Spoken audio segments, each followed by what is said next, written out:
Okay, welcome APUSH students to Chapter 4, where we're going to talk about growth, diversity, and conflict um, in the colonies from 1720 to 1763. Let me check something here, make sure I'm recording. Okay, good. Okay, so farm families. Well, women and their role in the household economy. Women, of course, were subordinate. They're not expected to express their ideas or thoughts around other company. They're kind of seen but not heard. Most of their work's going to be around the house, and typically they had 6 to 7 children by their 40s when their childbearing years would basically be over. As far as inheritance goes, many New England immigrants sought to own land, as you can imagine, and the children of wealthy families received that land when they were married. Once married, the wife lost, however, all property rights went over to her husband. So very male dominated early on in New England, and this is part of their freehold society. And that freehold society comes into crisis as the population grew. They're having large families, they're living a long time, so the population's growing pretty rapidly, and less land is available for the children to give them. So, what are you going to do with those kids? Farmers grew maize, a corn-like crop, but eventually New England would focus its efforts on livestock, cattle, things like that. In New York, here in the middle colonies, you see great diversity. With New York, it was more tenant farmers, and basically meaning that you farmed on someone else's land. They want to own their own land, but the people who got to New York first bought up all the land, and they slashed it into smaller portions called basically these tenants, and so you were working on someone else's land without the hopes of ever owning your own land. So there were some issues there. In the Quaker colonies, William Penn encouraged Quakers and Protestants to move to Pennsylvania. Many immigrants, however, became squatters who illegally settled on the land, not going through the proper channels and following the proper paperwork and paying for land or anything like that. They basically just moved out there into the woods and cut down some trees, built a house, and said it was their own. Now, eventually, the Penn family would claim Indian land near Philadelphia, and many earned a living as farmers and storekeepers. Cultural diversity here in the middle colonies. They had this large influx of Germans and Scots Irish who tended to marry within their own ethnic groups. Germans married Germans, and Scots Irish married Scots Irish for the most part. Germans are leaving their homeland because they're being forced to fight in these religious wars that are going on that are, still raging in Europe. Many of the Germans, of course, will come over and become farmers. The vast majority of people coming over to America are coming over and becoming farmers. With Scots Irish, they are dealing with like the Irish Test Act of 1704, where only members of the Church of England could vote in Ireland. That's not religious freedom at all. Basically, you can't vote unless you become a member of the Church of England. And that's an issue for many of them. So they're going to, migrate to the New World to get away from that. Many of them came to Philadelphia for its religious freedom, as you can imagine. Now, by the 1740s, the Quakers, however, have become a minority in Pennsylvania. And the Scots Irish, who came there in droves, were hostile towards the Indians. Remember, the Quakers in the beginning had good relations with Indians, but as their colony has expanded and grown and brought in other peoples, the relationship with the Indians is going to begin to crumble. Now, two major cultural movements impacted colonial America: the Enlightenment and Pietism. So you have a science versus religion right here. The Enlightenment is science, Pietism is religion. We also, importance of transportation in the print revolution. Roads developed slowly. They were expensive. They were hard to build, but they're going to be incredibly important, as you can imagine. Information increased as transportation increased, and colonial newspapers developed with news from Europe. So if you're in Philadelphia, you're going to pick up a newspaper, perhaps edited by Ben Franklin himself, and you're going to read about what's happening across the Atlantic, and it's going to keep you abreast of what's going on there in the homeland. If you're from Scots Ireland, you want news from Scotland and Ireland back home. If you're a German immigrant, you want to know what's going on with your family back home in Germany. All right, so the Enlightenment began in Europe, of course. We've talked about it before in world history. It stressed human reasoning and natural rights. It's basically a way of looking at the role of the government and what the government should do for you and your role with the government. John Locke was one of the big dogs. He wrote 2 treatises of government, and all it says is that a government governs by the consent of the governed. That's going to be important here in a few years when we decide to rebel against the British. Now, Ben Franklin is our guy. The most famous American for much of our early history. The one guy that people over in Europe actually had heard of was Ben Franklin until George Washington comes along. He was the founder of the Pennsylvania Gazette. He was something called a deist, as were other important founding fathers such as Thomas Jefferson. And what a deist was, they believed in God, but they believed that God was like a clockmaker, that he built the world, but he did not intervene in the world. A clockmaker builds the clock, winds it, sets it, and he's done. And that's kind of how they looked at the world. Basically, that he created the world and stepped back. All right, so let's get into something called the Great Awakening or American Pietism. It's a religious revival because you have these people talking about science and reason, and it's kind of a move away from God. And so the religious aspect of society, they become threatened by this. And so you get a resurgence of godliness, of these revivals. And you get these revivals in New England. Jonathan Edwards is an important guy. You need to know him. Make sure you write him down. He writes Sinners in the Hands of an Angry God.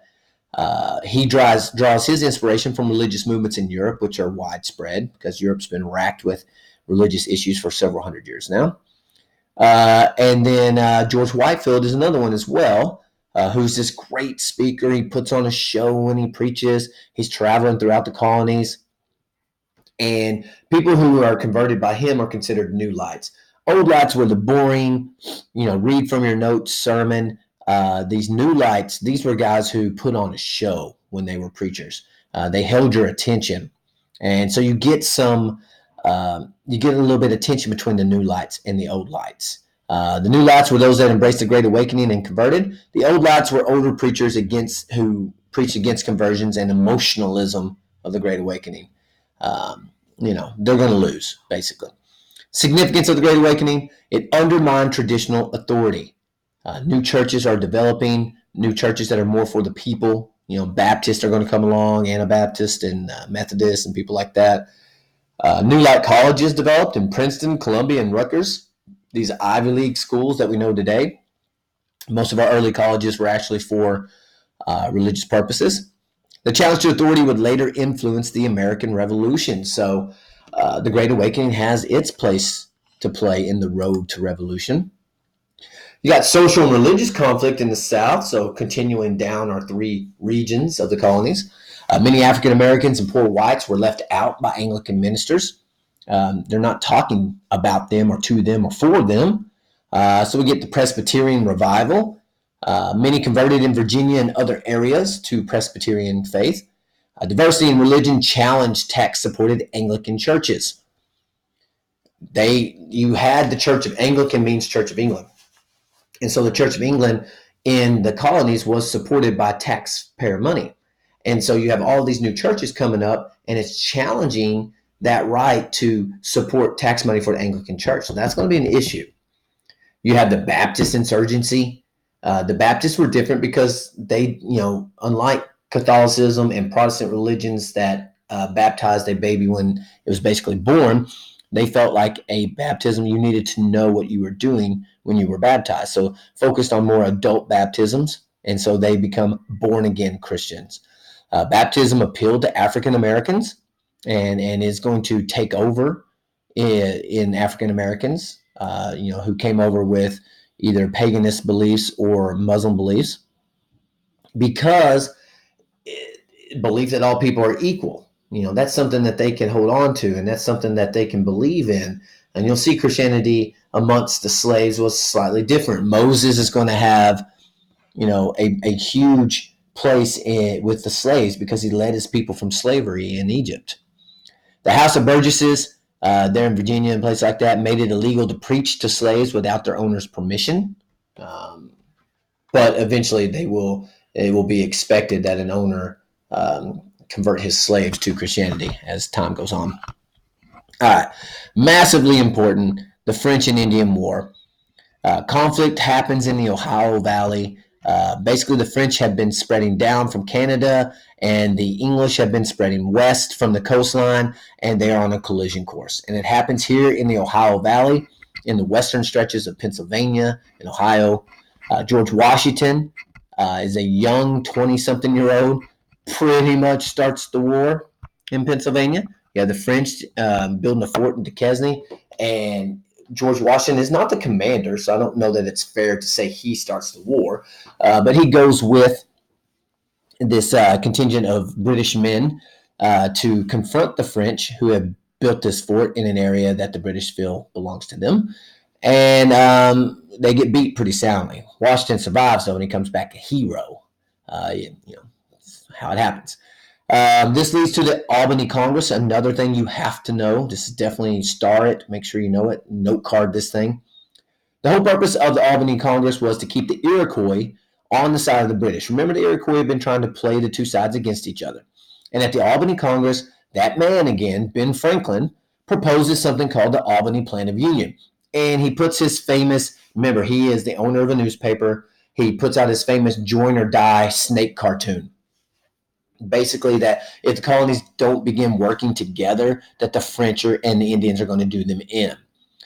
This passed at the conference, but it was rejected by colonial legislatures and the British. So the Albany Plan of Union, you should put, is important because it's our first kind of time we think about uniting the colonies, but it doesn't happen. But it's still there.